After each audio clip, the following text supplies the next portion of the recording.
Hello everyone. Last time हम लोगों ने नेशनल इनकम अकाउंटिंग शुरू किया था और उसमें भी जीडीपी शुरू किया था पढ़ना। बेसिक जीडीपी से ही शुरू होता है। इसमें भी जीडीपी पढ़ने से पहले हम लोगों ने ये समझा था कि इसकी फुल फॉर्म क्या होती है, ग्रॉस डोमेस्टिक प्रोडक्ट। और इसको भी पढ़ने के पहले हमने कुछ बेसिक्स जाना था। मेरे क्वेश्चन है, अगर तुम्हें पता हो कि वाई जीडीपी, हम जीडीपी जीडीपी करते रहते हैं लेकिन क्यों जीडीपी, किस लिए जीडीपी और जीडीपी किसके लिए, वाई, व्हाट फॉर, किसके लिए जीडीपी। जब हम जीडीपी का फुल फॉर्म देखते हैं तब इसमें एक वर्ड आता है प्रोडक्ट। अब इस प्रोडक्ट को समझते हैं पहले, कुछ बेसिक चीजें समझेंगे तो हमें जीडीपी अपने आप समझ में आ जाएगा। ठीक है, कुछ बेसिक समझने के पहले हमें ये समझना पड़ेगा कि ये प्रोडक्ट क्या बला है, ये प्रोडक्ट असल में होता क्या है।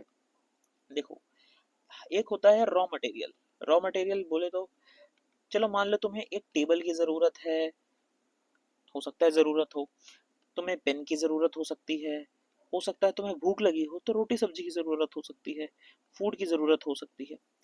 अब जस्ट सपोज करो, कि तुम्हें इन तीनों चीजों की जरूरत है। टेबल के नाम पे मैंने तुम्हें कुछ लकड़ियां और तुम्हें मैंने दे दिया थोड़ा सा लोहा, आयरन। ठीक है, पेन के लिए जब तुम मेरे से पेन मांगने आए तो मैंने तुम्हें क्या किया, इंक दे दिया और थोड़ा सा प्लास्टिक दे दिया। ठीक है, जब तुम मेरे से फूड मांगने आए तो मैंने तुम्हें 4 आलू पकड़ा दिए, 4 पोटैटोज पकड़ा दिए और थोड़ा सा ½ kg आटा पकड़ा दिया। ठीक है, ½ kg आटा पकड़ा दिया। अब एक बात बताओ, क्या तुमने जो मांगा था और मैंने जो तुम्हें दिया, क्या तुम्हारी नीड्स फुलफिल हुई? क्या तुम्हारी नीड्स इनसे फुलफिल हुई? नहीं हुई, नहीं हुई ना। ये तो जो तुमने मांगा था उसका रॉ मटेरियल हो गया ना, रॉ मटेरियल। कि भाई तुम्हें जरूरत थी टेबल की और मैंने तुम्हें पकड़ा दिया वुड और आयरन कि लो भाई जाओ बना लो। तो इसी को बोलते हैं रॉ मटेरियल। अभी समझोगे कि मैं क्यों बता रहा हूँ ये चीजें। जब हम आगे चलेंगे और जब हम जीडीपी से इसको कनेक्ट करेंगे तब समझ में आएगा क्यों बता रहा हूँ। वैसे अभी भी बता सकता हूँ कि इस जीडीपी में एक ये जो प्रोडक्ट होता है ना, सारा गेम इसी का है। अगर हमने ये समझ लिया कि प्रोडक्ट है क्या, ये प्रोडक्ट बन किससे रहा है, इसके फैक्टर ऑफ प्रोडक्शन क्या है, तब हमें जीडीपी क्या, इकोनॉमी कोर में समझ में आने लग जाएगी। जो इकोनॉमी लोगों के लिए बड़ी मुश्किल है ना समझनी, उसका कोर तो प्रोडक्ट ही है ना। जब कोई प्रोडक्ट बनेगा तो बिकेगा, बिकेगा तो सारी इकोनॉमी चलेगी। अब वो इकोनॉमी प्रोडक्ट ऐसे भी हो सकता है कि गुड्स एंड सर्विस होती है ना, सर्विस भी तो एक तरीके से, चलो टच नहीं किया जा सकता उसको, पर है तो प्रोडक्ट की तरह ही बन रही है ना, क्रिएट हो रही है सर्विस भी। समझेंगे आगे समझेंगे, अगर कोई बेसिक से पढ़ रहा है तो उसके लिए थोड़ा सा मुश्किल हो सकता है, बट समझेंगे। तुम्हें रॉ मटेरियल समझ में आया? क्या तुम्हारी इन चीजों से नीड्स फुलफिल हो रही हैं? तुम्हें टेबल चाहिए था, नहीं मिला, वुड आयरन मिला, पेन चाहिए था, इंक प्लास्टिक मिला, फूड चाहिए था, मैंने 4 आलू ½ किलो आटा पकड़ा दिया, कुछ नहीं होगा उससे। ठीक है, चलो तुम्हें ये तो समझ आया रॉ मटेरियल क्या है। लेट्स सी कि अभी, अच्छा, देखो, अब रॉ मटेरियल तो नहीं चाहिए तुम्हें, तुम्हें चाहिए प्रोडक्ट, प्रॉपर प्रोडक्ट चाहिए। हम इसको दूसरी भाषा में ये भी बोल सकते हैं फाइनल गुड एंड सर्विस, है ना। फाइनली तो तुम्हें बना बनाया सामान चाहिए ना, कोई भी ऐसा नहीं चाहिए। लेकिन इस रॉ मटेरियल कच्चा सामान के पीछे और ये बने हुए प्रोडक्ट के बीच में क्या चल रहा है, इसका क्या कोई जवाब दे सकता है? लिख लेना भाई तुम कमेंट वगैरह में, ये क्या हो सकता है ये। ठीक है, लेट्स सी इसके बीच में क्या होता है। इसके बीच में होता है प्रोडक्शन। इसके बीच में क्या होता है, प्रोडक्शन, जिसकी हमें सबसे ज्यादा जरूरत है। और इसका जब प्रोडक्शन होता है, ऐसे होता है प्रोडक्शन, देखो ये है रॉ मटेरियल, या हम कह सकते हैं इसको दूसरी भाषा में रिसोर्स। मान लो कोई मिनरल निकला, आयरन, आयरन एक रिसोर्स है, आयरन एक वो है क्या कहते हैं, मेटल है। जब ये फाइनल गुड एंड सर्विस बन रहा है, इसके बीच में फाइनल गुड एंड सर्विस बन रहा है, इसके बीच में इसका हो रहा है प्रोडक्शन। प्रोडक्शन होएगा तो कुछ भी बनाया जा सकता है प्रोडक्शन करते टाइम। और उस प्रोडक्शन को देखो, अभी तुम्हें ये तो समझ आ गया, रॉ मटेरियल समझ में आ गया, फाइनल गुड एंड सर्विस समझ में आ गया, प्रोडक्शन समझ में आ गया। प्रोडक्शन मतलब किसी चीज के ऊपर काम होना, है ना। हम लोगों ने मार्केट में कई बार देखा होगा आलू प्याज 10 रुपए 20 रुपए किलो भाव बिकते हुए, लेकिन वही जब मार्केट में जाकर के चिप्स बनता है तो 1 किलो आलू अगर 20 रुपए 10 रुपए का मिल रहा है, जब वो चिप्स बन के मिल रहा है तब वो हो रहा है कितने का, कुल मिलाकर के कुछ 10 या 20 रुपए का 100 ग्राम, या 10 या 20 रुपए का 150 200 ग्राम। तो कितना चेंज आ गया प्रोडक्शन होने के बाद, है ना। अच्छा, लेट्स सी कि अच्छा आगे क्या होता है। अब जैसे मान लो ये टेबल है, तुमने मुझे टेबल मांगा था, तुम्हें जरूरत थी टेबल की, मैंने तुम्हें प्रोडक्शन किया ये वुड और आयरन से, मेटल से प्रोडक्शन किया और तुम्हें दे दिया टेबल। अब जब तुम्हें टेबल मिली तो तुम्हारी यूटिलिटी फुलफिल हुई। अब देखो, ये भी एक टर्म है यूटिलिटी, मतलब यूटिलिटी, एक सेकेंड, यूटिलिटी फुलफिल हुई ना। कैसे हुई यूटिलिटी फुलफिल, अच्छा कैसे हुई, तुम्हारी यूटिलिटी ऐसे फुलफिल हुई, इसको बोलते हैं नीड, हिंदी में बोलते हैं इसको जरूरत, तुम्हारी जरूरत पूरी हुई। अच्छा, अब इसके आगे अगर हम देखें, इसके आगे होता है कंजप्शन। कंजप्शन मतलब कि जो भी अगला व्यक्ति है, जो भी उस चीज का यूज कर रहा है, यूज कर रहा है, मान लो कि मैंने तुम्हें टेबल की जरूरत थी, मैंने तुम्हें टेबल दे दी, तुम्हारी नीड जरूरत खत्म हो गई और तुमने उसको यूज करना शुरू कर दिया।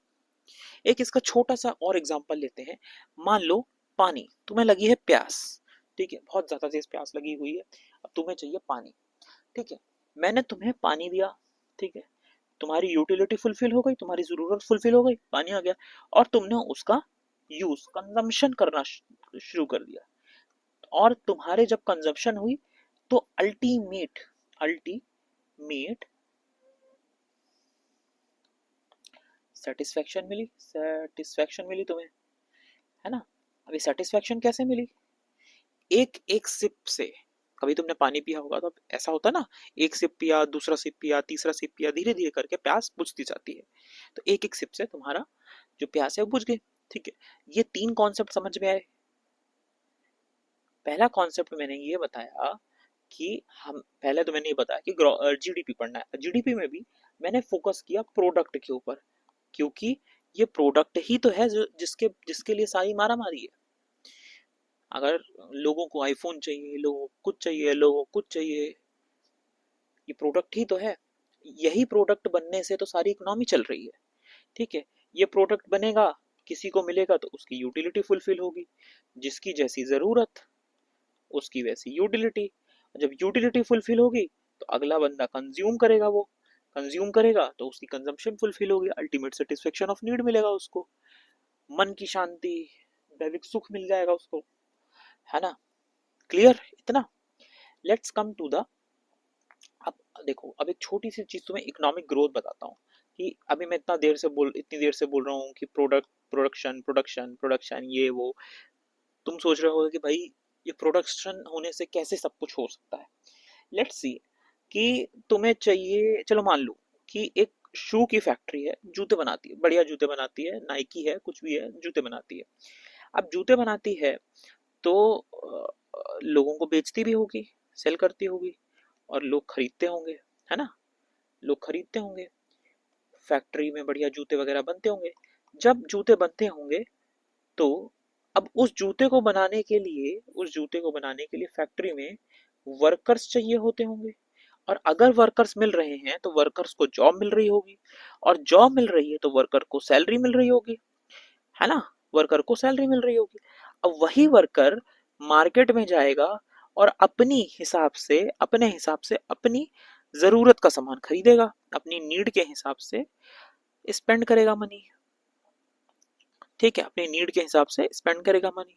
और जब नीड के हिसाब से स्पेंड करेगा मनी तो डिमांड क्रिएट होगी, और डिमांड क्रिएट होगी तो प्रोडक्शन होगा और ज्यादा। मान लो कि ये जो कंपनी जूते बनाती है, इसके यहाँ जो भी वर्कर एम्प्लॉयड हैं, जो भी लोग काम पर हैं, वो भी जूते पहनते हैं। ठीक है, पर वो कंपनी से नहीं लेते, वो जाते हैं मार्केट खरीदने, और मार्केट खरीदते हैं जाके जूते। ठीक है, अब ये लोग जाके जब जूते खरीदेंगे, तो इस कंपनी को, ये जो जूते वाली कंपनी है, इसको बनाने के लिए इसको पता चलेगा कि डिमांड है भाई मेरी जूते की मार्केट में, तो ये और बनाएगी। आई बात समझ में? इस तरीके से अभी हम इसको पढ़ेंगे, जब हम पढ़ेंगे 3 sector 4 sector economy 2 sector economy, तब पढ़ेंगे इसको। बेसिक चीज तो तुम्हें समझ में आ गई होगी, आई होप सो। चले आगे चले, let's come to the factor of production.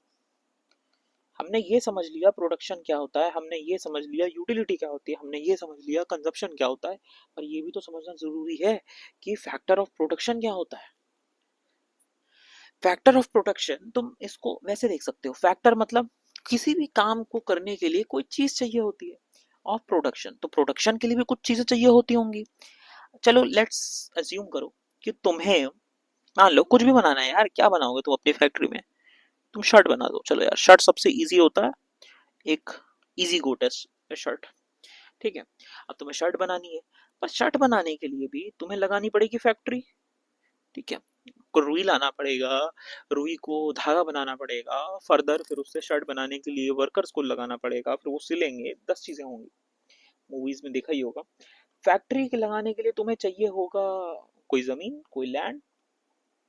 ठीक है, लैंड के बाद तुम्हें चाहिए होगा लेबर, वर्कर्स, कि भाई आओ काम तो करो कोई, और उसके बाद तुम्हें चाहिए होगा कैपिटल। कैपिटल क्यों? कैपिटल इसलिए, जो तुम मशीन्स लाओगे या फिर जो भी करोगे, तो उसके लिए पैसा चाहिए, और लास्ट में चाहिए होगा करेज, एंटरप्रेन्योरशिप। ठीक है, करेज चाहिए होगा उसके बाद, कि भाई तुम्हारे अंदर इतना है कि भाई तुम वो काम शुरू कर सको। ठीक है, या तुम्हारी स्किल्स इतना है, या तुम्हारा ऑर्गेनाइजेशनल लेवल इतना है। चलो अब जरा इसको थोड़ा सही से पढ़ते हैं। तो फैक्टर ऑफ प्रोडक्शन क्या हुए? लैंड हुआ, सबसे पहले होती है लैंड। लैंड एक टेंजिबल एसेट है, एसेट नहीं एसेट, लैंड एक टेंजिबल एसेट है जिसको तुम छू सकते हो, जो कि तुम्हारे एक नेचुरल रिसोर्स की तरह काम आता है। हो सकता है यहाँ पे फॉरेस्ट हो, फॉरेस्ट से तुम्हें कई सारी चीजें मिल सकती हैं तुम्हारे यूज के लिए एज अ रिसोर्स। फिर दूसरा आता है फैक्टर ऑफ प्रोडक्शन में लेबर। अब लेबर का क्या काम है? अभी हमने पढ़ा ना, अगर तुम्हें शर्ट बनानी है, तो कहीं ना कहीं तुम्हारी फैक्ट्री में तुम अकेले तो नहीं होगे ना काम करने के लिए, तुम्हें चाहिए होगा लेबर, और अगर लेबर होगा तभी तो काम होगी, मतलब काम होगा। ठीक है, थर्ड थिंग, तीसरी चीज क्या आता है? कैपिटल। अब अगर तुम लेबर लाओगे तो सैलरी नहीं दोगे, सैलरी के अलावा मशीन्स नहीं खरीदोगे, मशीन के अलावा इलेक्ट्रिसिटी बिल नहीं भरोगे, क्यों इलेक्ट्रिसिटी भी तो लगेगी मशीन चलाने में, 10 चीजें होंगी, है ना। फिर चौथी चीज आती है एंटरप्रेन्योरशिप।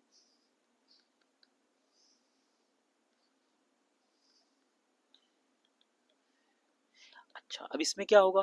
तुम्हारी ऑर्गेनाइजेशनल स्किल होनी चाहिए ऐसी कि भाई, और एंटरप्रेन्योरशिप को बोला जाता है कि भाई अगले बंदे के पास ऑर्गेनाइजेशनल स्किल है, कि वो इस तरह की कंपनी फैक्ट्री सेटअप कर पा रहा है, इस तरह का काम सेटअप कर पा रहा है या नहीं कर पा रहा, इसको बोलते हैं। तो ये 4 चीजें जरूरत होंगी तुम्हें। ठीक है, अच्छा, अब जो फ्लो ऑफ प्रोडक्शन होगा वो क्या जनरेट करेगा? इनकम जनरेट करेगा। ठीक है, अब देखो, अब हमने ये 4 चीजें पढ़ी, जरा सोचते हैं इस पर कि क्या ये सच में जरूरत है हमें इन चीजों की कि नहीं है। तो मेरे ख्याल से मुझे तो लगता है कि जरूरत तो पड़ती है। ठीक है, अगर तुम प्रोडक्शन कर रहे हो, कोई भी चीज बना रहे हो, तो लैंड की जरूरत तो पड़ेगी पड़ेगी। कहाँ खड़े होगे तुम अभी भी? तुम जहाँ बैठे हो या सुन खड़े हो, जिस भी जगह ये लेक्चर सुन रहे हो, कहीं ना कहीं खड़े होगे, बैठे होगे, वो चीज लैंड। ठीक है, लेबर, बिना लेबर के कोई काम हो ही नहीं सकता, अकेला बंदा कितना काम कर लेगा। फिर कैपिटल, पैसा चाहिए होता है सेटअप करने के लिए, और फिर एंटरप्रेन्योरशिप। अब देखो, ये जो चारों चीज है ना, अलग अलग तरीके से एक इनकम जनरेट करती हैं। इनकम मतलब पैसा जनरेट करती हैं। ठीक है, कैसे? अगर हम लैंड को देखें, तो लैंड कैसे जनरेट करती है? लैंड से आता है रेंट, लैंड से आती है royalty.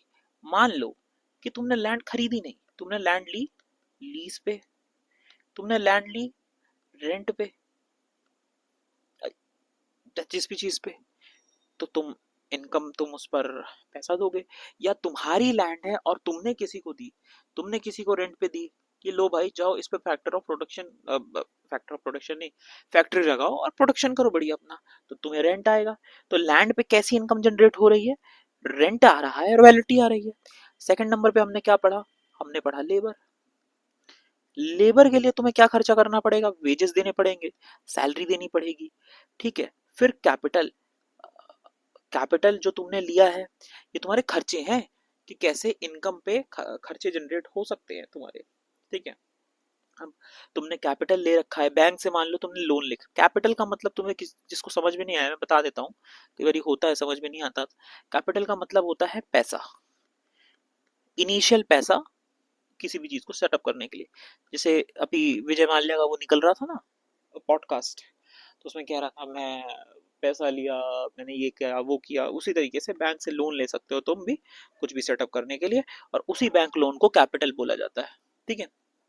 Next come to the fourth point, profit और प्रॉफिट फॉर एंटरप्रेन्योरशिप, ठीक है। अब प्रॉफिट तुमने जो किया है, जब तुम ये दे दोगे, लैंड पे रेंट दे दिया तुमने, लेबर पे वेजेस दे दी तुमने, कैपिटल पे तुमने लोन दिया, वो कैपिटल पे तुमने अपना इंटरेस्ट दे दिया, पैसा दे दिया तुमने, है ना। तो एंड में तुम्हारे पास बचता है प्रॉफिट। सब सब कुछ कट काट पीट के तुम्हारे पास आता है प्रॉफिट, जो तुमने बड़ी मुश्किल से कमाया है, ठीक है। ये चार फैक्टर ऑफ प्रोडक्शन कंप्लीट हुए। तो अभी तक हमने क्या क्या पढ़ा? अभी तक हमने पढ़ा कि क्या क्या पढ़ा हमने? कि कैसे प्रोडक्ट से प्रोडक्शन हो रहा है, प्रोडक्शन से यूटिलिटी हो रही है, यूटिलिटी जरूरत पूरी हो रही है, जरूरत पूरी होने से लोग उसको कंज्यूम कर रहे हैं। कैसे इस प्रोडक्ट को बनाने के लिए फैक्ट्री सेटअप हो रही है, फैक्ट्री सेटअप होगी तो क्या इनिशियल चीजों की जरूरत होगी? लैंड की, लेबर की, भाई कैपिटल की, पैसा चाहिए होगा इनिशियल, और तुम्हारी अपनी स्किल सेट, एंटरप्रेन्योरशिप, ठीक है। ये सारी चीजें हमने पढ़ी। Next come to the circular flow of income. अब हम थोड़ी सी बड़ी चीजों में आ रहे हैं। अब मैं तुम्हें जो स्टार्टिंग में समझा रहा था ना कैसे कम कोई प्रोडक्ट बनता है, फिर जॉब क्रिएट होती है, ये होता है वो होता है, अब मैं वो पढ़ा रहा हूँ, ठीक है। जिसको भी अभी तक समझ में नहीं आया कि हमने तो चैप्टर शुरू किया था जीडीपी का, पर हम ये प्रोडक्ट प्रोडक्शन क्यों पढ़ रहे हैं, बस ये समझ लो कि हम वो बेस तैयार कर रहे हैं जिस बेस पे, जिस बेस को समझने के बाद ना तो तुम प्रोडक्ट भूल पाओगे और ना तुम जीडीपी भूल पाओगे, ठीक है। कुछ देर तक और बने रहो, जीडीपी तुम्हारा बिल्कुल क्लियर है, ठीक है। सर्कुलर फ्लो ऑफ प्रोडक्शन पढ़ते हैं, सर्कुलर फ्लो ऑफ इनकम पढ़ते हैं, ठीक है। लेट्स कम टू द ये अपना, देखो मान लो, देखो ये है house hold, house hold, house hold मतलब हम लोग, आम लोग, जनता, ठीक है। और ये है फर्म, फर्म मान लो, फैक्ट्री मान लो, कुछ भी मान लो। अच्छा एक बात बताओ, ये हाउस होल्ड एक फर्म को क्या दे सकता है? अगर ये हाउस होल्ड इस फर्म को देना चाहे तो क्या देगा? ऑब्वियस सी बात है, फैक्टर ऑफ प्रोडक्शन देगा, या तो लैंड देगा, या तो अपना इन क्या लेबर देगा, या तो वो देगा, क्या देगा, कैपिटल देगा। कैपिटल कैसे देगा? कोई भी तरीके से दे सकता है, ठीक है। अभी उसका बताऊंगा कैसे। बैंक से दे सकता है, बैंक में डालेगा पैसा, या फिर डायरेक्ट दे सकता है, अब बताता हूँ कैसे दे सकता है, ठीक है। तो फैक्टर ऑफ प्रोडक्शन देगा, एंटरप्रेन्योरशिप भी यहीं से आएंगे, हाउस होल्ड से आएंगे। अच्छा ये फर्म क्या देगा इन लोगों को पलट के वापस? फर्म क्या देगा? ये देगा income of factor of production, income of, इसको फैक्टर ऑफ प्रोडक्शन को मैं FOP लिख रहा हूँ, ठीक है। तो फैक्टर ऑफ प्रोडक्शन, ठीक है। अगर इन लोगों ने अपनी लैंड दी, लेबर दिया, या फिर अपना कैपिटल दिया, या एंटरप्रेन्योरशिप कुछ भी किया, इनको फर्म को दिया, फर्म मतलब फैक्ट्री, फैक्ट्री की बात हो रही है यहाँ पे, ठीक है। तो फर्म क्या वापस लौटाएगी, फर्म पैसा लौटाएगी ना, वेजेस देगी, सैलरी देगी, ठीक है, लेट्स अज्यूम। अब लेकिन ये होगा कैसे, ये ऐसे होगा, फर्म क्या करेगी, फर्म करेगी प्रोडक्शन ऑफ गुड, ठीक है, और वो प्रोडक्शन ऑफ गुड किसके पास जाएगा, उससे रेवेन्यू जनरेट होगा, और ये प्रोडक्शन ऑफ गुड किसके पास जाएगा, ये हाउस होल्ड के पास जाएगा। हाउस होल्ड क्या करेगा, खर्चा करेगा, एक्सपेंडिचर करेगा, और एक्सपेंडिचर करेगा तो वो पैसा किसके पास जाएगा, वो जाएगा फर्म के पास। इसको मैं इजीली समझाता हूँ, बड़ा मजा आएगा समझने में, ठीक है, अभी मैं इजीली समझाता हूँ। देखो एग्जाम्पल के लिए, एग्जाम्पल के तौर पर समझाता हूँ, फिर से शर्ट वाला एग्जाम्पल ले लेते हैं, शर्ट नहीं इस बार कुछ ले लेते हैं, टेबल टेबल बना लेते हैं यार, चलो तुम बोलो तो आईफोन बना लेते हैं, अरे ये हट के नहीं रहा, आईफोन बना लेते हैं, आईफोन, चलो आईफोन बनाने के लिए एक ने लगाई फैक्ट्री, ठीक है, ये फैक्ट्री लगाई, और यहाँ पे है हाउस होल्ड, हाउस होल्ड मतलब आम नागरिक, घर वाले लोग, ठीक है। तो अब ये क्या कर रहा है, फैक्ट्री वाले ये क्या कर रहे हैं, इनको मोबाइल फोन बेच रहे हैं, आईफोन बेच रहे हैं, है ना, आईफोन बेच रहे हैं ना, अच्छा आईफोन बेच रहे हैं, तो अब ये आईफोन बेच रहे हैं तो फ्री में तो देंगे नहीं, ये देंगे पैसे में, ठीक है, आम लोग खरीद रहे हैं, अब आम लोग बदले में क्या देंगे इनको, ये भी पैसा देंगे, ठीक है। तो इन्होंने जब बेचा, इन्होंने जब बेचा तो, और जब इन्होंने खरीदा तो खरीदने को क्या बोला, एक्सपेंडिचर, इंग्लिश में बोला एक्सपेंडिचर। अच्छा, यहाँ से हाउस होल्ड क्या करेंगे, यहाँ से हाउस होल्ड इस फैक्ट्री को क्या देंगे, इनको फैक्ट्री को देंगे फैक्टर ऑफ प्रोडक्शन, फैक्ट्री क्या करेगी, इनको क्या लौटाएगी, इनकम, इनकम किस पे लगेगी, factor of production, factor of production में क्या आएगा, फैक्टर ऑफ प्रोडक्शन में आ सकता है कि, हो सकता है लैंड, हो सकता है लेबर, हो सकता है कैपिटल, है ना, तो ये इस तरह से बनेगा। इसको हमने क्या बोला, इसको हमने दूसरी भाषा में बोल दिया, क्या बोला हमने इसको दूसरी भाषा में, टू सेक्टर इकोनॉमी, है ना, दो सेक्टर ही तो है ना इसमें, पहला सेक्टर है हाउस होल्ड, दूसरा सेक्टर है फैक्ट्री। अब तो मैं से कईयों के दिमाग में आ रहा होगा बैंक कहाँ गया, गवर्नमेंट कहाँ चली गई, अभी वो भी पढ़ेंगे हम लोग आगे चल के। तो ये इनिशियली क्लियर हुआ ना, कैसे टू फैक्टर ऑफ इनकम काम कर रहा है, ठीक है। अच्छा, अभी हमको इससे क्या समझ में आया, अभी हमको इससे क्या समझ में आया, कि हमें ये समझ में आया कि लोगों को, लोगों के पास इनकम है तो लोग खर्चा कर रहे हैं, खर्चा कर रहे हैं, एक्सपेंडिचर कर रहे हैं, और एक्सपेंडिचर कर रहे हैं तो डिमांड क्रिएट हो रही है, डिमांड क्रिएट हो रही है तो प्रोडक्शन हो रहा है, प्रोडक्शन हो रहा है तो फैक्टर ऑफ प्रोडक्शन की इनकम जा रही है, यही तो है ना इनकम, ये इनकम, ये दोनों चीजें सेम ही तो है ना, तो फिर ये साइकिल में चल रहा है, ये हमने टू सेक्टर में पढ़ा, है ना। जितना ज्यादा, जितनी ज्यादा लोग खर्चा करेंगे, जितना ज्यादा डिमांड क्रिएट होगी, उतना ज्यादा फैक्टर ऑफ प्रोडक्शन, ये प्रोडक्शन बढ़ेगा, उतना ज्यादा फैक्टर ऑफ प्रोडक्शन में इनकम मिलेगी लोगों को, ठीक है।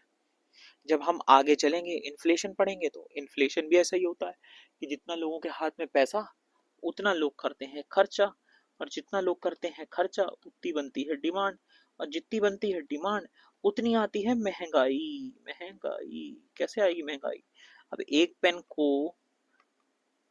को दो लोग, टू पीपल, दो लोगों को चाहिए, ठीक है, वही पेन की डिमांड हो जाए 10 लोगों को चाहिए, पेन तो एक ही है ना, पहले ये पेन हो सकता था कि 10 रुपए में बिक रहा था, अब इसकी रेट क्या हो जाएगा, 50 रुपए या 100 रुपए भी हो सकती है, जितनी ज्यादा डिमांड उतना ज्यादा कॉस्ट, क्योंकि प्रोडक्शन तो हमेशा फुलफिल नहीं होता ना। अब आ जाओ नेक्स्ट चलते हैं इसके आगे, ठीक है। तो ये टू सेक्टर इकोनॉमी तक हमने पढ़ लिया। अच्छा, इसमें एक चीज है, दो मॉडल होते हैं, एक कंजप्शन लेड मॉडल होता है, एक कंजप्शन लेड मॉडल होता है, एक सेविंग लेड मॉडल होता है।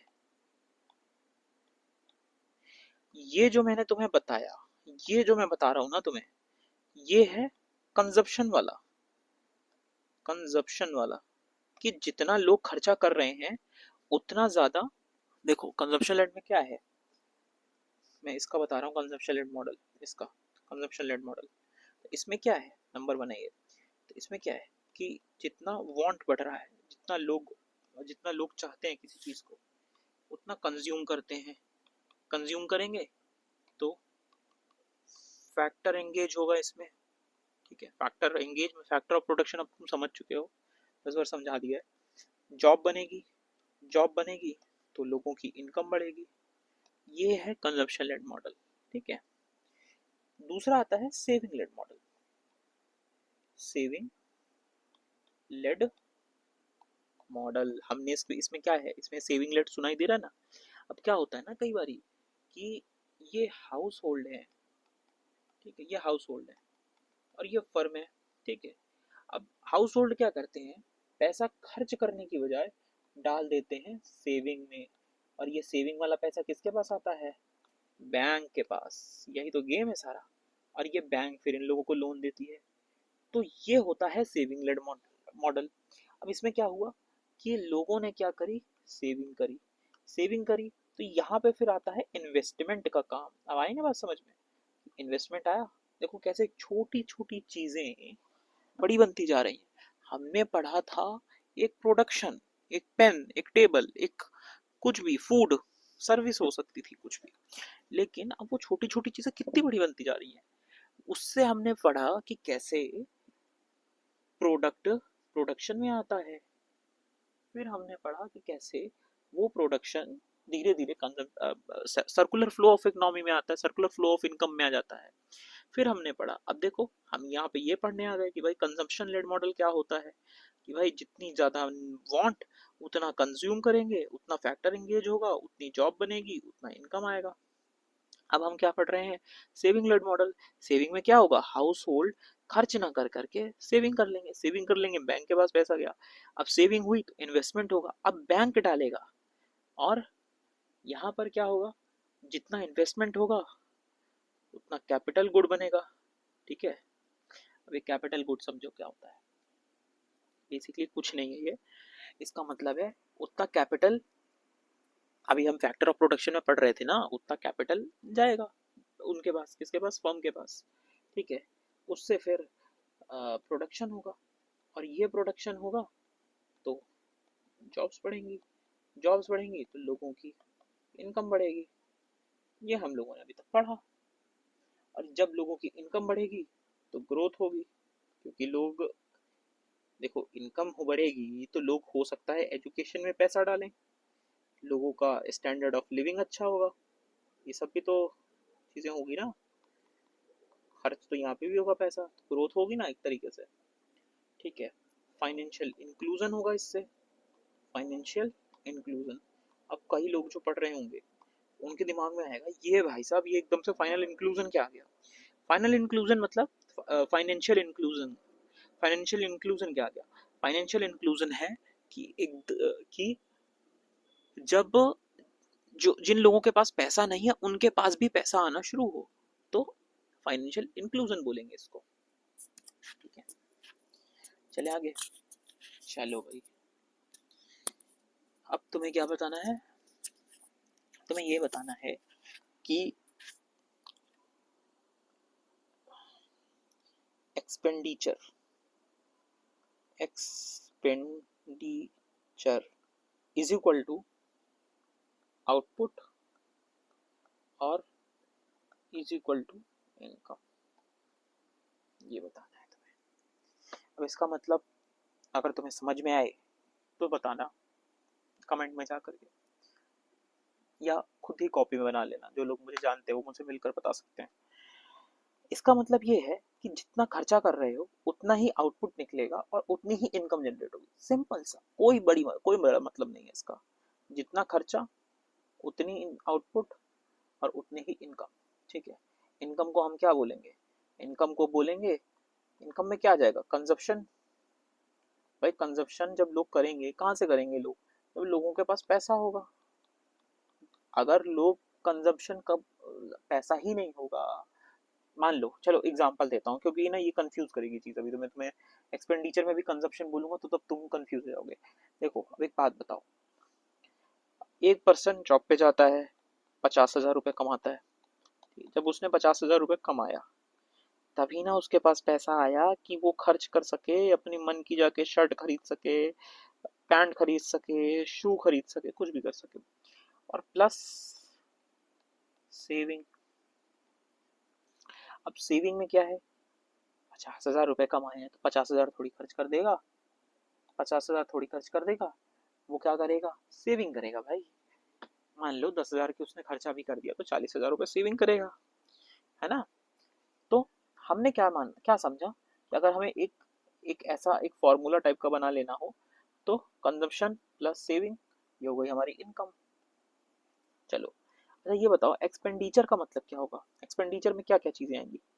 कंजप्शन आएगा, कंजप्शन आएगा, प्लस इन्वेस्टमेंट आएगा। और अब सबका लोग दिमाग की तार हिल गई होगी। भाई यहाँ पे भी कंजप्शन, यहाँ पे भी कंजप्शन। यहाँ तो जो कंजप्शन आ रहा है उसका रीजन क्या बताया मैंने? उसका रीजन ये बताया कि भाई पैसा है तो लोग खर्च करेंगे, अगर नहीं होगा तो नहीं करेंगे। ठीक है, तो यहाँ पे ये बताया, किसी को फोन लेना है, फोन तभी लेगा ना अगला बंदा जब उसके पास पैसा होगा, तभी खर्च करेंगे। एक्सपेंडिचर में क्या बताया कि भाई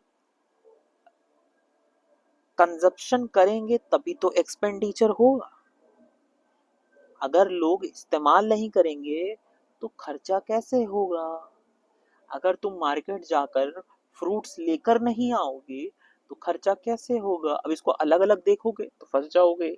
ऐसे समझो कि तुम्हारी 50,000 सैलरी आई है, अब उसी सैलरी में से तुम्हें सेव भी करना है, उसी सैलरी में से तुम्हें खर्च भी करना है ना? और उसी सैलरी को तुम्हें बचा के रखना।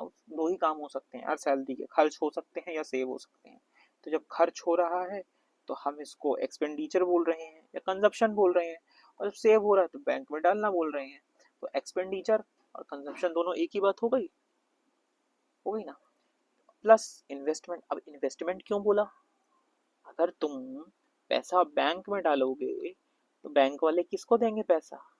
वो तुम लोग जब ये अपना सेविंग अकाउंट खुलवाते हो तो हर साल ब्याज आता होगा, वो इंटरेस्ट आता होगा। तो कैसे आता है? तो किसी ने मनी मल्टीप्लायर पढ़ा हो, किसी ने कुछ पढ़ा हो, तो ये समझो बैंक वाले क्या करते हैं? बैंक वाले लोन देते हैं लोगों को, फर्म को लोन देंगे, फर्म में इन्वेस्ट करेंगे, उनसे फिर ये वापस इंटरेस्ट चार्ज करेंगे।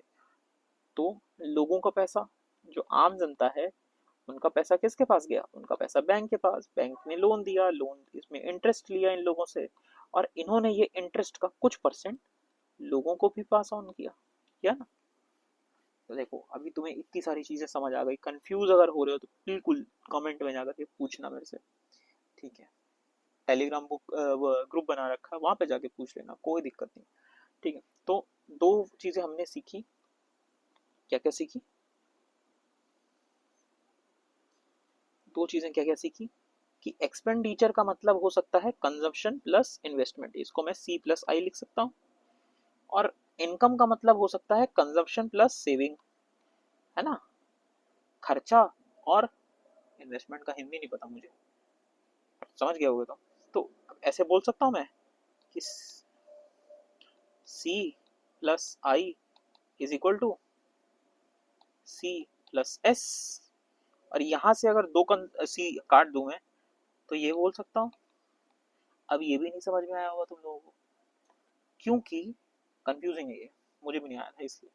देखो यहाँ पे ये हो रहा है ना कि हमने दो जगह कंजम्पशन काउंट किए, हमने दो जगह कंजम्पशन काउंट किए, हमने क्या किया, consumption plus investment is equal to consumption plus saving. इसको हिंदी में बोलेंगे बचत, इसको बोलेंगे खर्च, इसको बोलेंगे खर्च, और इसको इन्वेस्टमेंट ही समझ लो यार, क्या बोलेंगे इसको, इन्वेस्टमेंट को हिंदी में मुझे नहीं पता, इन्वेस्टमेंट बोलेंगे, ठीक है, जो भी बोलेंगे। अब खर्च तो दोनों तरफ सेम ही होगा ना। मैंने क्या बोला था कि तुम्हारी 50,000 की सैलरी आई है, तुम इससे दो ही तो काम करोगे, या तो सेव करोगे या तो खर्च करोगे। तीसरा काम तुम ये कर सकते हो, इन्वेस्ट कर सकते हो, है ना, तीसरा काम तुम इन्वेस्ट कर सकते हो। अब जब तुम इन्वेस्ट करोगे, तीसरा काम इन्वेस्ट कैसे करोगे, हो सकता है इन्वेस्ट तुम बैंक से तो जाके नहीं करोगे, म्यूचुअल फंड में डालोगे, स्टॉक खरीदोगे, 10 चीजें करोगे। अब देखो, कई मैं जानता हूँ कई बेसिक बच्चों में जिन्हें ये स्टॉक वगैरह नहीं पता होगा, पर चलो आज की दुनिया में वैसे ये तो बहुत प्रोमिनेंट है।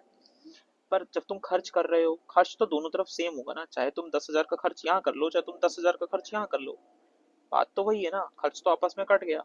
तो जो इन्वेस्टमेंट है, देखो कहने का मतलब ये है इसका कि जो तुम्हारी इन्वेस्टमेंट है वो कहाँ से आ रही है, सेविंग में से आ रही है ना भाई। जब जो तुमने मान लो, देखो जो 10,000 खर्च किए वो तो चलो मार्केट में चला गया, ठीक है, उसकी तुमने शर्ट खरीदी या घर का राशन लेकर के आए, कुछ भी लेकर के आए, वो तो चलो मार्केट पे चला गया ना। अब वो जो मार्केट पे चला गया है, वो वो तो तुम्हारे पास नहीं है, पर जो बैंक के पास है, बैंक के लिए तो वो सेविंग अब इन्वेस्टमेंट बन गई ना, जब उसने फर्म्स को दे दी। इस तरीके से काम चल रहा है सारा, इस तरीके से सारा काम चल रहा है। तो टू सेक्टर ऑफ इकोनॉमी पढ़ ली तुम लोगों ने, ठीक है। Let's come to the third one. चलो अब आते हैं, तो मैंने तुम्हें थ्री सेक्टर ऑफ इकोनॉमी में, यहाँ पर फर्म है, फर्म मतलब फैक्ट्री, ठीक है, बीच में आ जाता है बैंक। बैंक काम क्या करता है, तुम्हारे पैसे को फर्म तक देता है, सिंपल सी बात है। तुम दे रहे हो क्या, तुमने दुनिया को दिया क्या, फैक्टर ऑफ प्रोडक्शन। तुमने दुनिया से लिया क्या, income for factor of production, है ना, तुमने दुनिया को दिया गया फैक्टर ऑफ प्रोडक्शन, तुमने दुनिया से लिया गया income for factor of production. बीच में तुमने कर ली सेविंग, सेविंग भी दे दी किसने, उठा के बैंक ने। फिर तुमने क्या किया, ये फर्म ने क्या किया, फर्म ने करा प्रोडक्शन, प्रोडक्शन वाला माल किसने खरीदा, सारा सामान किसने खरीदा, हाउस होल्ड ने। और हाउस होल्ड ने सारा सामान किसको दिया, सॉरी हाउस होल्ड ने खर्चा किस पे किया, एक्सपेंडिचर किस पे किया, फर्म पे। यही तो है three sector of economy, three sector of economy. अभी तुमको समझ आएगा कि इतनी सारी चीजें पढ़ने के बाद जीडीपी पढ़ना कितना आसान है। तुमने ये पढ़ लिया, तो देखो तुमने पता क्या पढ़ लिया, तुमने बहुत जरूरी चीज पढ़ ली, तुमने ये पढ़ लिया प्रोडक्ट एंड प्रोडक्शन कैसे हो रहा है, कैसे चीजें चल रही हैं दुनिया में। जब तुमने ये समझ लिया तो तुम्हारे लिए जीडीपी पढ़ना, जीडीपी समझना कौन सी मुश्किल की बात है, ठीक है। चलो अब थोड़ा सा इन्वेस्टमेंट को समझ लेते हैं कि इन्वेस्टमेंट क्या होता है। सेविंग लेड मॉडल मैंने समझा ही दिया है। इन्वेस्टमेंट तुम्हें पता ही है कि भाई, इन्वेस्टमेंट का मतलब होता है कि क्या होता है, तुम खुद सोचो एक सेकंड के लिए, खुद सोचो क्या होता है। तुम्हें क्या, तुमने कोई भी बिजनेस खोला और तुम्हें एसेट क्रिएट करना है, इन्वेस्टमेंट से एसेट क्रिएट होता है भाई, एसेट क्रिएट होता है, या फिर कैपिटल गुड इंक्रीज होता है। कैपिटल गुड क्या हो गया आपका, ये सब कुछ, ये तो आपकी मशीन्स हो गई ना, मशीन्स हो गई। अरे मान लो यार, सिंपल सी बात मान लो भाई, एक समोसे वाला समोसे बेचना शुरू करता है तो उसके लिए कैपिटल गुड क्या हो गया, उसका ठेला हो गया, उसकी कढ़ाई हो गई, उसका तेल हो गया, उसका सामान हो गया, वो जो आलू और वो सब लेकर के आएगा वो सब हो गया यार। तो सबसे ज्यादा सबसे इजी है रिलेट करना खाने से। आजकल देखो दुनिया में कितने फूड वो चल रहे हैं, स्टार्टअप्स चल रहे हैं, कोई आइसक्रीम बेच रहा है, कोई कुछ बेच रहा है, सब क्या है, वो प्रोडक्ट ही तो है। और वो प्रोडक्ट कैसे चल रहा है, इसी इसी प्रिंसिपल पे तो चल रहा है। बैंक से लोन उठा रहे हैं, लोन उठा करके फिर प्रोडक्शन कर रहे हैं, प्रोडक्शन में प्रोडक्शन कर रहे हैं। अब कोई मान लो कोई आइसक्रीम बना रहा है, आइसक्रीम बनाने के पहले उसने क्या किया, बैंक पे गया, बैंक से लोन उठाया, लोन उठा के उसने प्रोडक्शन किया, प्रोडक्शन के थ्रू उसने जॉब दिया लोगों को, वही लोग वही जो लोग हैं, तुम आइसक्रीम खाते हो ना, अब तुम में से जो हजार लाख जो भी बच्चे देखे हैं उनमें से कोई एक बच्चा अगर उसके फादर आइसक्रीम फैक्ट्री में काम करते हैं और वो बच्चा आइसक्रीम खाता है, तो कहीं ना कहीं उसने कंज्यूम तो किया ना। अरे यार, तुम में से कोई भी किसी के फादर अगर शू फैक्ट्री में काम करते हैं या कुछ भी काम करते हैं यार दुनिया में, कोई सा भी काम करते हैं, तुम्हारे को तो वो सर्विस मिल रही है ना कहीं कंज्यूम भी तो कर रहे हैं ना। तुम खुद सोचो ना, कंज्यूम कर रहे हैं तो ये किसके पास जा रहा है ये पैसा? ये अपना प्रोडक्शन वालों के पास जा रहा है। और कंज्यूम कर रहे हैं प्लस पीपल सेविंग कर रहे हैं। सेविंग कर रहे हैं तो बैंक इनको इंटरेस्ट दे रहा है, बैंक इनसे इंटरेस्ट ले रहा है, इनसे इंटरेस्ट ले रहा है बैंक प्रोडक्शन वालों से, फैक्ट्री वालों से। आई ना बात समझ में? सिंपल है यार, सिंपल है। अब इतना समझा चुका हूँ, मेरे ख्याल से अब इतना समझने की जरूरत पड़ेगी नहीं तुम्हें। ठीक है, चले आगे। चलो आगे देखो, कुछ चीज इसमें ऐड कर लेना कि ये जो हम पढ़ रहे हैं ना, ये 2 सेक्टर, 3 सेक्टर, 4 सेक्टर, ये हैं इनकम के सेक्टर हैं। इकोनॉमी में ये इनकम के सेक्टर हैं, मतलब किस किस तरीके से इनकम जनरेट हो रही है, इस चीज के सेक्टर हैं। अभी हम 3 सेक्टर कर रहे हैं, अभी 3 सेक्टर ओवर नहीं हुआ है। 3 सेक्टर में हम एक चीज और ऐड करते हैं, गवर्नमेंट को। अब तुम्हें आएगा मजा। चलो एक बात बताओ, गवर्नमेंट का काम क्या होता है? काम क्या है, गवर्नमेंट क्यों है इसमें? चलो मैं बताता हूँ, इसका आंसर देता हूँ। देखो, गवर्नमेंट का काम होता है ना, रीडिस्ट्रीब्यूशन करना। रीडिस्ट्रीब्यूशन, मान लो कि बहुत सारा पैसा है कैपिटलिस्ट वगैरह के पास, गवर्नमेंट टैक्स क्यों लेती है? जिससे कि बेसिक चीजें बना सके, और ये जो पैसा है आगे जो गरीब तबके को उसको मूव दे सके, है ना, इसी को बोलते हैं रीडिस्ट्रीब्यूशन। दूसरा, पब्लिक गुड बनाती है। अब पब्लिक गुड बनाने के पीछे, पब्लिक गुड मतलब, अरे सिंपल सी बात है, जिसको पब्लिक गुड समझ में नहीं आ रहा, इंफ्रास्ट्रक्चर समझ लो जो गवर्नमेंट बनाती है। या फिर ऐसे समझ लो कि पार्कों में जो बेंच लगे रहते हैं वो भी तो पब्लिक गुड है ना। क्या तुम उस बेंच को मार्केटेबल कर सकते हो? क्या मार्केट में उस बेंच को एक्सक्लूड कर सकते हो? किसी को बैठने से रोक सकते हो? नहीं। तो गवर्नमेंट का यही काम है कि भाई इस तरह की चीजें करना। अब हम ये समझते हैं गवर्नमेंट कैसे रोल निभाती है अपना। चलो लेट्स कम हियर। देखो, चलो हमने अभी गवर्नमेंट को इंक्लूड किया ना 3 सेक्टर में, तो ये गवर्नमेंट हो गई, ये अपना आ गए हाउस होल्ड आ गए, ये बैंक हो गया, और एंड में आ गए अपने फर्म। देखो हमने ये समझ लिया कि यहाँ से ये पैसा जा रहा है, इधर को जा रहा है पैसा, एक्चुअली ये सेविंग है।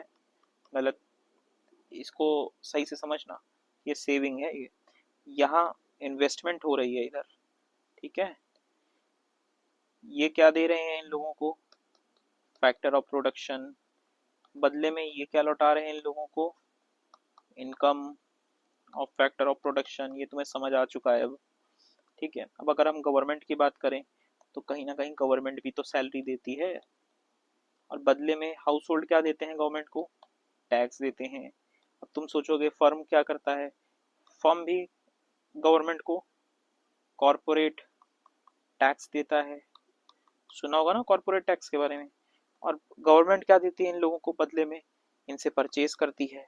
तुम कहोगे कि गवर्नमेंट को क्या पड़ी है परचेज करने की? चलो एग्जांपल के लिए एक टेबल ले लेते हैं। क्या टेबल जो सरकारी दफ्तर में होते हैं वो कहाँ से आते हैं? वो यहीं से तो आते हैं ना, फर्म से। या पेन होते हैं या कुछ भी होता है यार सरकारी में, सरकार इतने सारे स्कीम्स निकालती है, कई बार कुछ कुछ करती रहती है, तो कहाँ से आ रहा है सारा माल? ये फर्म से आ रहा है। तो ये हो गया तुम्हारा टोटल 3 सेक्टर ऑफ इकोनॉमी पूरा खत्म, ठीक है। अच्छा चलो एक चीज बताओ, तुमको ये पढ़ के एक चीज थोड़ा समझ में आ रही है कि एक्सपेंडिचर, खर्चा, इज इक्वल टू बचत, इज इक्वल टू प्रोडक्शन। ये चीजें समझ में आ रही है क्या? Is equal to what? देखते हैं आगे चल के। तो खर्चा, अब अच्छा चलो इसको लिखने की कोशिश करते हैं। खर्चा हमने क्या लिखा था? कंजप्शन। कंजप्शन के बाद हमने क्या लिखा था? इन्वेस्टमेंट भी एक तरह का खर्चा है, प्लस खर्चा हो गया ना। फिर गवर्नमेंट जो खर्चा कर रही है वो भी तो एक तरह का खर्चा है ना, ठीक है, ये हो गया। अब अगर हम इनकम की बात करें तो इनकम में क्या है, इनकम में सेविंग है एक तरीके से। सेविंग के पहले भी सेविंग के पहले भी इनकम में खर्चा है, कंजम्पशन है, फिर सेविंग है, और फिर टैक्स है। इसकी बात हम बाद में करेंगे। तो क्या तुम्हें इसमें कुछ पैटर्न नजर आ रहा है? इसमें पैटर्न क्या नजर आ रहा है? अगर मैं इसको शॉर्ट में लिखूं तो C प्लस आई प्लस जी, है ना। और इसको शॉर्ट में लिखूं तो C plus S plus T. अब देखो पैटर्न क्या नजर आ रहा है। कंजप्शन तो दोनों जगह एक जैसा ही होगा ना। इनकम आने के बाद ही तो कोई खर्च करता है, कोई उपयोग करता है किसी चीज की, कोई चीज खरीदता है। अब क्या है दिक्कत यहाँ पे कि इन्वेस्टमेंट और government spending, saving plus tax. अच्छा एक बात बताओ, जो सरकार खर्चा करती है, जो गवर्नमेंट खर्चा करती है, वो कहाँ से करती है? वो पैसा कहाँ से आता है? सब टैक्स से आता है ना। अब जब टैक्स से ज्यादा खर्चा करती है तो उसको फिस्कल डेफिसिट बोलते हैं, कि सरकार ने ज्यादा खर्चा किया, अब सरकार पे उधारी है। तो वो सरकार उधारी कहाँ से चुकाती है? बैंक से लोन लेती है। और बैंक से लोन लेगी तो वही जो इन्वेस्टमेंट वाला पैसा था, जो बैंक फर्म को देती, अब वो सरकार वो पैसा पैसा किसको देगी? बैंक गवर्नमेंट को देगी। गवर्नमेंट काम करती है, जैसे सब्सिडी देती है, ये देती है, वो देती है। उसका नुकसान भी बहुत है। जब एग्रीकल्चर पढ़ेंगे ना तो वो समझ में आएगा, देखना। देखो अब हम इससे ये मान सकते हैं क्या कि अगर हम इसको बोलें तो सरकार का खर्चा क्या हो गया, जी माइनस टी। गवर्नमेंट स्पेंडिंग, इसको मैं बोलूंगा गवर्नमेंट स्पेंडिंग, कंफ्यूज नहीं होना किसी तरीके से। गवर्नमेंट स्पेंडिंग और ये हो गया टैक्स। तो सरकार, ये सरकार का खर्चा हो गया, ठीक है। और एस माइनस आई, ये टी इधर चला गया और आई इधर आ गया, है ना। एस माइनस आई। अब ये देखो भाई, बैंक में जो चीजें पैसा जाता है वही तो सेविंग होता है ना। अब उस सेविंग से जो भी खर्चा होगा उसको क्या बोलेंगे हम लोग? उसी को तो इन्वेस्टमेंट बोलेंगे ना। तो सेविंग माइनस इन्वेस्टमेंट। अब एक बात बताओ, अगर गवर्नमेंट को बोरो करना है पैसा, मान लो कि गवर्नमेंट को, सरकार को खरीदना है, सरकार को पैसा उधार लेना है, तो किससे लेगी पैसा उधार? बैंक से लेगी, ऑब्वियस सी बात है। तो इसको हम क्या मानेंगे? ये सारा पैसा किससे कट रहा है? सेविंग से जा रहा है। अगर सेविंग से पैसा कटेगा तो हम इसको ये बोल सकते हैं, saving government spending minus tax is equal to investment. आया कुछ समझ में? तो अगर हम इसको दूसरी तरह से लिख दें, थोड़ा सी सेट लगा रहे हैं हम लोग यहाँ पे। अगर हम इसको गवर्नमेंट स्पेंडिंग लिख दें ऐसे, उससे टैक्स माइनस कर दें, ये सरकार का खर्चा है, प्लस इसमें इन्वेस्टमेंट जोड़ दें। ये इन्वेस्टमेंट किसके पास जाना था? ये फर्म के पास जाना था। और इज इक्वल टू सेविंग। तो ये सब सेविंग के मुकाबले हो गया ना, कि सरकार का खर्चा सरकार का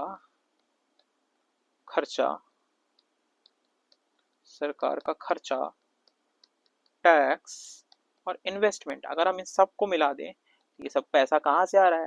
ये हमारी सेविंग से आ रहा है ना। मान लो कि ये एक ये एक पॉट है, ठीक है। ये एक पॉट है, ये क्या है? सेविंग। इससे ही टैक्स निकल रहा है, टैक्स इससे ही आ रहा है ना। इससे ही बैंक लोन दे रहा है, इससे ही सरकार खर्चा कर रही है। सरकार तो टैक्स से खर्चा कर रही है, पर ये पैसा तो यहाँ से आ रहा है। जब मान लो कि ये जो सेविंग वाला पॉट है, अगर ये जो गवर्नमेंट है, मान लो ये गवर्नमेंट है, इसके पास पैसा नहीं बचा देने के लिए, तो ये पैसा कहाँ से लेगी? ये सेविंग वाला पॉट किसके पास है? बैंक के पास ना।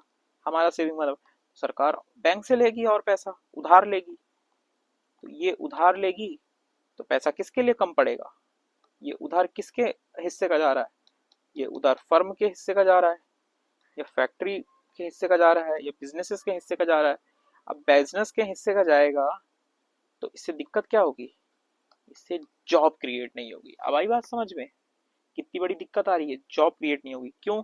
क्योंकि फिर पैसा ही नहीं बचेगा बिजनेस ग्रो करने के लिए। फैक्ट्रीज फर्म्स के पास जब पैसा ही नहीं होगा तो वो प्रोडक्शन फैसिलिटी कैसे लगाएंगे? कोई चीज बनाएंगे कैसे? और जब बना ही नहीं पाएंगे तो जॉब कहाँ से क्रिएट होगी? जॉब क्रिएट नहीं होगी तो लोगों के पास इनकम नहीं होगी, इनकम नहीं होगी तो डिमांड नहीं होगा। आई बात समझ में? यही दो चीजों को बोलते हैं, पहले को बोलते हैं क्राउडिंग आउट। क्राउडिंग आउट मतलब, मान लो ये जो गोला है ये है तुम्हारा इन्वेस्टमेंट का। अगर ये मान लो गवर्नमेंट है, ये मान लो गवर्नमेंट है, और ये मान लो तुम्हारे फर्म है। अगर सरकार ने, और ये मान लो आधा आधा, ये बीच का 50-50 वाली लाइन है, ठीक है। अगर मान लो सरकार ने इस लाइन को बड़ा कर दिया और इतना कर दिया, ज्यादा पैसा गवर्नमेंट ने ले लिया, गवर्नमेंट कहाँ से लेगी? ये बैंक से लेगी ना पैसा, तो फर्म के पास पैसा बचेगा ही नहीं लेने को। और अगर पैसा कम है तो इंटरेस्ट ज्यादा लगाएगा बैंक। जहां पहले बैंक 7-8% पे लोन दे रहा था, अब हो सकता है 11% पे लोन दे। दूसरा एक कॉन्सेप्ट आता है क्राउडिंग इन। अगर मान लो कि यही गवर्नमेंट ने क्या किया, इंफ्रास्ट्रक्चर बना दिया इसी पैसे का, स्ट्रक्चर स्ट्रक्चर बना दिया। मान लो एक बड़ा सा पुल बना दिया, वो बिहार वाला पुल नहीं, नॉर्मल वाले पुल जो गिरते नहीं है, ठीक है। या वेयर हाउस बना दिया, या कुछ बना दिया जो कि इंफ्रास्ट्रक्चर की श्रेणी में आया, ना कि उसमें आया किसमें, सब्सिडी के, सब्सिडी नहीं दी और इससे कोई इंफ्रास्ट्रक्चर बना दिया, ये ना करके ये कर दिया। इससे क्या होगा, इससे सरकार एक अपॉर्चुनिटी क्रिएट करेगी। किसके लिए अपॉर्चुनिटी क्रिएट करेगी? ये अपॉर्चुनिटी क्रिएट करेगी बिजनेसेस के लिए कि हाँ आओ, हमारे यहाँ इंफ्रा अच्छा है, हमारे यहाँ इन्वेस्ट करो, हमारे यहाँ बिजनेसेस खोलो। समझे? इसका एग्जाम्पल हम एक इसका बढ़िया एग्जाम्पल ले सकते हैं सऊदी अरब, दुबई वगैरह से। वहाँ का इंफ्रास्ट्रक्चर कितना अच्छा है, तभी तो वहाँ पे पैसा जाता है सारा। कंपनी अपना कंपनी खोलती हैं, और अलग अलग तरीके हैं, टैक्स वैक्स भी वहाँ कम है। पर इसका एग्जाम्पल हम यहाँ से ले सकते हैं। तो ये सारी चीजें आई होप तुम लोगों को समझ में आ गई हो। ना आई हो तो कमेंट में पूछ लेना, मैं एक दूसरा वीडियो डाल दूंगा। आगे बढ़ते हैं। तो अब हम चल रहे हैं फोर सेक्टर ऑफ इकोनॉमी की तरफ, और यहाँ four sector of income in economy की तरफ, ठीक है। और इसके बाद हमारा ये टॉपिक कंप्लीट हो जाएगा, और इसके बाद हमें जीडीपी समझना बहुत आसान होगा, ठीक है। चलो चलें आगे। देखो, अब फोर्थ सेक्टर ऑफ इकोनॉमी में समझते हैं। हमने गवर्नमेंट समझ लिया, हाउस होल्ड समझ लिया, फर्म समझ लिया, बैंक समझ लिया, लेकिन इसके अलावा भी तो दुनिया है, इनके अलावा भी तो दुनिया है। रेस्ट ऑफ वर्ल्ड जो तुम एक्सपोर्ट करते हो वो कहाँ जाएगा? वो भी तो है। तुमने इनको पैसा दिया सेविंग में, इन्होंने इधर इन्वेस्ट कर दिया, ठीक है। इन्वेस्ट कर दिया इन्होंने इधर, एक फैक्टर ऑफ प्रोडक्शन ले लिया, ठीक है। ये सब तो तुमने पढ़ लिया है। अब मैं इसको नहीं बना रहा हूँ, मैं ये बना रहा हूँ। अब ध्यान से देखना, हमें क्या बना रहा हूँ। देखो,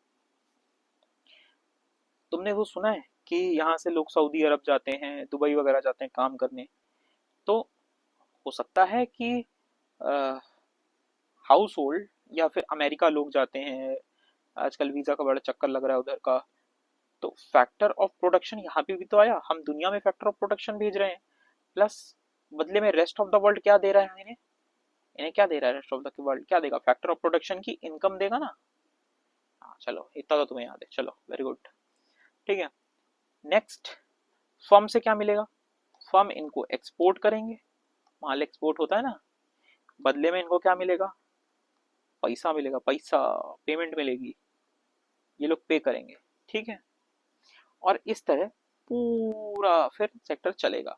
और यही है हमारी, देखो अगर मैं तुम्हें एक छोटे बेसिस पे बताऊं, तो असल में हमारी दुनिया में हो क्या रहा है? हमारी दुनिया में तो यही हो रहा है ना, कि हम बाहर दुनिया से चीजें खरीदते हैं और एक्सपोर्ट करते हैं, इंपोर्ट करते हैं।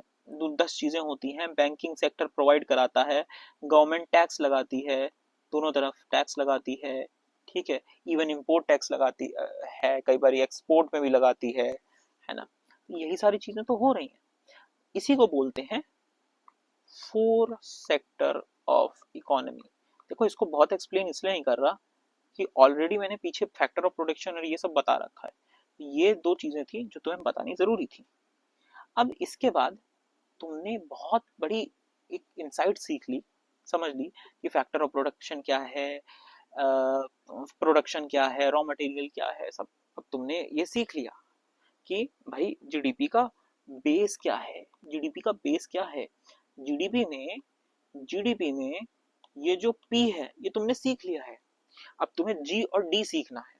प्रोडक्शन तो तुमने सीख लिया कि प्रोडक्शन क्या है क्या नहीं है। अब तुम्हें डोमेस्टिक और ग्रॉस सीखना है, ठीक है। इसके बाद जीडीपी निकालना और ये सब करना, बस सिंपल। चलो हम थोड़ी थोड़ी चीजें और समझ लेते हैं जीडीपी में जाने के पहले, ठीक है। एक चीज और समझ लेते हैं, दो तीन चीजें। बताओ एक्सपेंडिचर क्या होता है, बताओ। अब तुमने इतना पढ़ लिया तो तुमको समझ में आ गया होगा कि एक्सपेंडिचर क्या होता है। तुम्हें तो समझ आ गया होगा कि एक्सपेंडिचर का मतलब होता है कंजप्शन, ठीक है। और ये कंजम्पशन किसका, हाउस होल्ड का, ठीक है। इन्वेस्टमेंट, इन्वेस्टमेंट किसका कंजप्शन है, ये फर्म का कंजप्शन है। ये देखो, खर्चा यहाँ पे भी हो रहा है, खर्चा यहाँ पे भी हो रहा है, पर ये किसका खर्चा है, ये है फैक्ट्री का। ये किसका खर्चा है, ये है हाउस होल्ड का। और ये गवर्नमेंट, गवर्नमेंट का खर्चा, इसको क्या बोलेंगे, इसको सिर्फ गवर्नमेंट ही बोलेंगे, ठीक है। प्लस एक्सपोर्ट माइनस इंपोर्ट, देखो इसको हम ऐसे लिख देते हैं, इसको बोलेंगे हम लोग एक्सपोर्ट। जो भी हमने दुनिया को सामान बेचा उससे माइनस कर दो इंपोर्ट, क्योंकि देखो जो जब हम बेचते हैं तभी तो सामान हमारी कंट्री में बनेगा ना, इंपोर्ट वाला सामान तो हमारी कंट्री में बन ही रहा। तो ये तो समझ आ गया ना तुम्हें कि एक्सपेंडिचर जब हम काउंट कर रहे हैं तो घर वालों का एक्सपेंडिचर, फर्म का एक्सपेंडिचर, घर वालों का एक्सपेंडिचर, फर्म का एक्सपेंडिचर, गवर्नमेंट का एक्सपेंडिचर, प्लस एक्सपोर्ट कर रहे हैं तो दुनिया का एक्सपेंडिचर भी हमारे पास फिर आ गया ना, पैसा जो दुनिया ने खर्च किया, माइनस इंपोर्ट जो हमने दुनिया को दिया खर्च करके। वही ना कि दुनिया से हमने लिया क्या, हमने दुनिया को दिया गया, बस। तो एक्सपेंडिचर तुम्हें समझ आ गया अच्छे से ना, बिल्कुल अच्छे समझ आ गया ना। नहीं आया तो कमेंट में लिख देना, टेलीग्राम पे लिख देना। चलो अब हम दो लास्ट चीजें और बोलेंगे, फाइनल गुड और इंटरमीडिएटरी, इंटरमीडिएटरी गुड, या चलो फाइनल गुड नहीं, प्रोड्यूसर गुड लिख लेते हैं इंटरमीडिएटरी गुड की जगह प्रोड्यूसर। ये क्या होता है, ठीक है, ये क्या होता है, इसमें भी ऐसे ऐसे बना लो, इसको हटाओ। ये फाइनल गुड भी हम दो तरीके से देख लेते हैं, कि प्रोड्यूसर गुड की तरह देख लेते हैं और कंज्यूमर गुड। कंज्यूमर गुड का मतलब होता है यार कि मतलब यार तुमने कोई चीज मंगाई अमेजोन से और खुद यूज कर लिया, ठीक है। ड्यूरेबल हो सकता है या नॉन ड्यूरेबल हो सकता है इस केस में। मतलब सीधी सी बात है, तुमने यूज कर लिया, जैसे कि ड्यूरेबल मतलब मान लो तुम्हारी घड़ी, घड़ी तुम रोज रोज यूज करते हो। और नॉन ड्यूरेबल मतलब एक बार यूज किया उसके बाद गायब, जैसे पेट्रोल, ठीक है। प्रोड्यूसर गुड, प्रोड्यूसर गुड में भी ड्यूरेबल और नॉन ड्यूरेबल हो सकता है। ड्यूरेबल मतलब फाइनल गुड, ठीक है। मतलब कि इसके बाद फिर तुम उसका यूज, मतलब मशीनें जैसे हो गई एक तरीके से ड्यूरेबल गुड। और नॉन ड्यूरेबल कौन सी हो गई कि भाई इंटरमीडिएटरी गुड, नॉन ड्यूरेबल। जैसे मान लो कि देखो यहाँ पे भी नमक है, एक एग्जांपल ले लेते हैं सॉल्ट का। अभी जो सॉल्ट है, सॉल्ट अगर यहाँ पे नॉन ड्यूरेबल में करेंगे इसको हम इंटरमीडिएटरी गुड बोलते हैं। जैसे मान लो कि कोई रेस्टोरेंट है, उसने नमक डाला, सॉल्ट डाला अपनी डिश में। अब वो सॉल्ट उनका फाइनल गुड नहीं है, वो सॉल्ट वो आगे यूज कर रहे हैं ऐड ऑन करने के लिए, जिससे कि उनकी उसमें थोड़ा टेस्ट आए। तो नॉन ड्यूरेबल गुड हो गया, जिसको हम इंटरमीडिएटरी गुड बोल देते हैं। ये ज्यादा कोई खास है नहीं, इसलिए मैं इस पे इतना टाइम दे नहीं रहा हूँ। Let's come to the GDP. Your curiosity 1 घंटे बाद आई, मतलब 1 घंटा हो गया हम लोगों को ये करते करते। तो अब हम इस टॉपिक पे आ जाते हैं फाइनली। हमने इसका जो फुल फॉर्म पढ़ा था, ग्रॉस डोमेस्टिक प्रोडक्ट, ये फुल फॉर्म का प्रोडक्ट हम कर चुके हैं। अब हम ग्रॉस डोमेस्टिक पढ़ेंगे। देखो जीडीपी का सीधा सा मतलब होता है, सिंपल मतलब कि भाई